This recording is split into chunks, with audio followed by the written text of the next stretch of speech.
pretty soon, we're gonna be sitting at 6-digit Bitcoin. And it's going to be hard for me to say it's still cheap. I've been saying it for how many years since I've been on YouTube, that Bitcoin is cheap. You could still buy cheap Bitcoin. And I always warn you guys that someday it won't be cheap anymore. That it's going to be so high that normal retail investors can't afford to own any. I kind of feel like we're like right at the cusp of that happening. Like once Bitcoin breaks through 60 and 70, we're in new territory. We're going to see 100,000 Bitcoin soon after that. Like it was just like kind of fantasy world before when I would say it, right? Like Bitcoin could reach 200,000 when I was saying at 3,000 or 5,000 or 10,000, right? Now we're sitting at 52,000. Doesn't seem like such a fantasy world to hit 100,000. And man, things are moving really quick. So I hope you guys are ready. This is going to come sooner than expected. So hopefully you guys have been loading up, getting ready, because it's going to get wild. And these guys are not going to be stopping. No way they're going to be stopping. Here we go. Big bank broker interest is accelerating, not decelerating. The FOMO train has started. Institutions, banks, fintech companies, public trade companies, tech companies, they all want a piece of the pie. Whether it's Bitcoin or Ethereum or Solana or something, they want a piece and they're buying large chunks right now. Here's an investment manager that says, 120,000 Bitcoin, 180,000 Bitcoin is no brainer. Right? Again, we throw out these large numbers like, again, in the past, it seemed like, oh, this is fantasy, right? It's nice to think about that one day Bitcoin could be 120,000. Now it's not so much. Now I'm afraid we might get there too quick. If we hit 120,000 by the end of this year, I'm going to be a little, to be honest, I'm going to be a little fearful because that's just moving too quick. That's really too quick. That means for most majority of people out there, Bitcoin is priced out. Now people can only turn to alts. Like, seriously, at 120,000 Bitcoin, it's just very, very expensive to even DCA in, right? This may be the last cycle to be able to buy cheap Bitcoin for retail investors. However, why are we talking about banks today? Because I found this to be particularly interesting. We know like Jamie Dimon and JP Morgan, even though Jamie Dimon says one thing and says Bitcoin is still a scam and he doesn't want anything to do with it and so forth.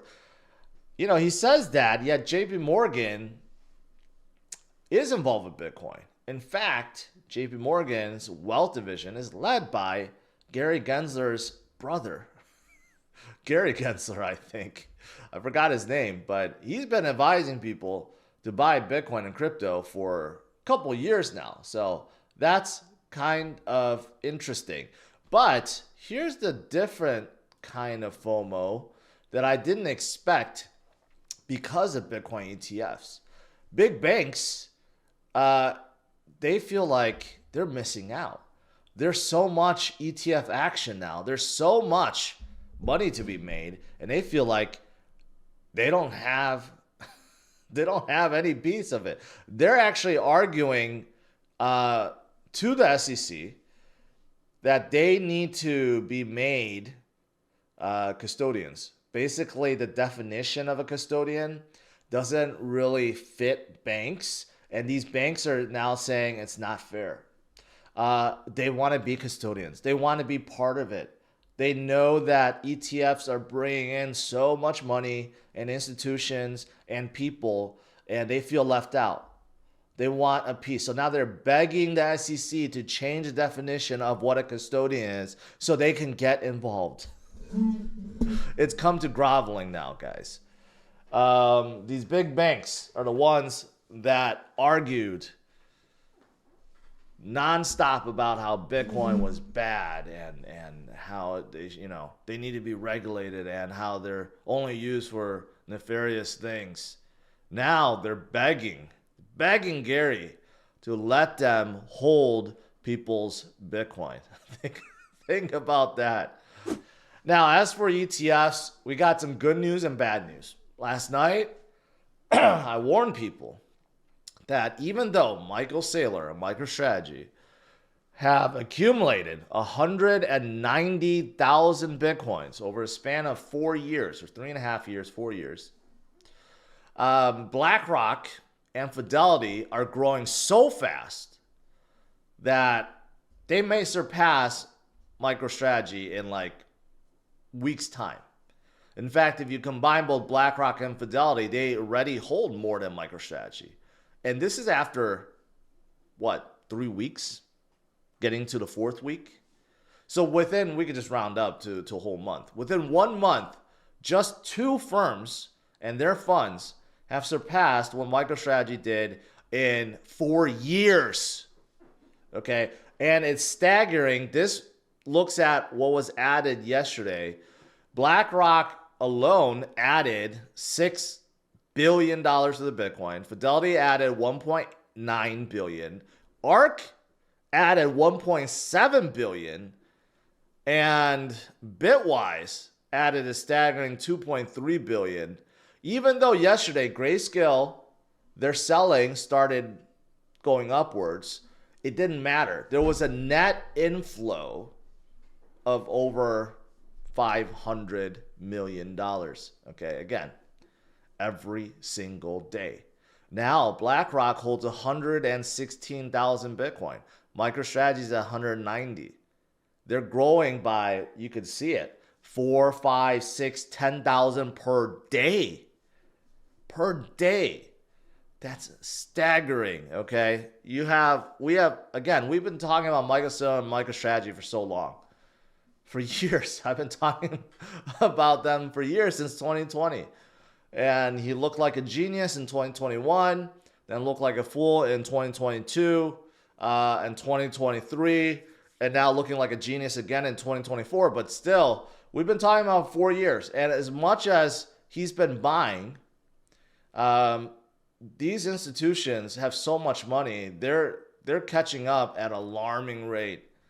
That was my point of my last night's video, is this is all great to see all the Bitcoins flow into these funds and being removed from circulation. It's awesome.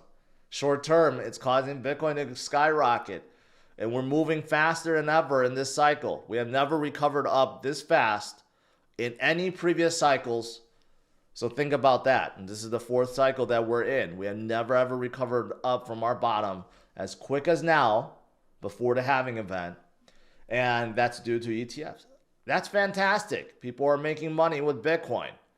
However, it's not so fantastic maybe in a year when I revisit this chart and we see BlackRock holding 2 million Bitcoin and Fidelity holding 1.5 million Bitcoin, not dollars, like million. It would suck to see BlackRock and Fidelity now holding more Bitcoin than even Satoshi, right? At that point, Bitcoin could be well above 200,000. So that's going to suck. That's going to suck when they hold so much down the road. But right now, it's looking good. But make sure, again, I've been stressing this, make sure you get your share. Make sure you don't get flooded out. Make sure you grab what you can while you still can before things get too expensive.